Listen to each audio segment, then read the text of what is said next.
మానుషితో video call మాట్లాడితే, "నాన్న ఆ పాపకి హెల్ప్ చేద్దాము" అని అన్నది. "ఏంటి మానుషి నువ్వు వీడియో చూసినావా?" అని అడిగిన. యాక్చువల్‌గా మా పాపకి నేను సీరియస్ సబ్జెక్ట్స్ మీద ఏదైనా బాధ కలిగించే సంఘటనలు చూపెట్టొద్దు అని చెప్తాను అద్వితికి. కానీ పాప చూసింది.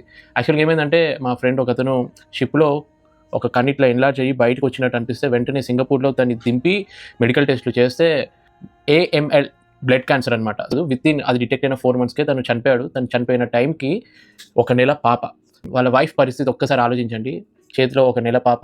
అతను చనిపోయిన 9దో రోజు అబ్బాయి వాళ్ళ అమ్మా, నాన్న మాకు ఈ అమ్మాయితో సంబంధం లేదు అన్నట్టు ఇక ఆమెను పట్టించుకోవడం మానేసిండు. సో, ఇప్పుడు ప్రస్తుతానికి ఈ పాపకి బ్లడ్ ఇన్ఫెక్షన్ ఏదో వచ్చిందంట ఈ పాపకి. సో, మెడికల్ ఖర్చులకి ఒక్క విజిట్‌కి మినిమమ్ 8,000-9,000 అవుతుందంట.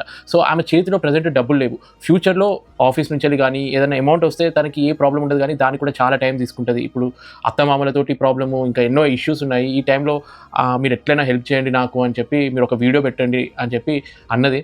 ప్లస్ మోర్ ఓవర్ తను లాస్ట్ టైమ్ తన బ్యాంక్ డీటెయిల్స్ పెట్టాను. చాలామందికి బ్యాంక్ డీటెయిల్స్ అవన్నీ డబ్బులు పంపడానికి ఇబ్బంది అవుతుందని చెప్పి బ్యాంక్‌కెళ్ళి మీరు ఫస్ట్ ఆ జీపే, ఫోన్‌పేని యాక్టివేట్ చేయించుకోండి. ఈ కాలంలో అందరూ యూపీఐ తోటి పేమెంట్ చేస్తున్నారంటే తను అది కూడా బ్యాంక్‌కెళ్ళి చేయించింది. సో, ప్లీజ్ అంటే నేను అందరిని ఇట్లా రిక్వెస్ట్ చేయాలి, మిమ్మల్ని ఇబ్బంది పెట్టాలని లేదు కానీ, ఒక తల్లి ఆపద టైంలో అబ్బాయి వాళ్ళ తల్లిదండ్రులు కూడా హెల్ప్ చేస్తే ఎంత బావుంటది. వాళ్ళే చేతులు ఎత్తేసిండ్రు. ఈమెకి ఇంకా వేరే ఆధారమే లేదు.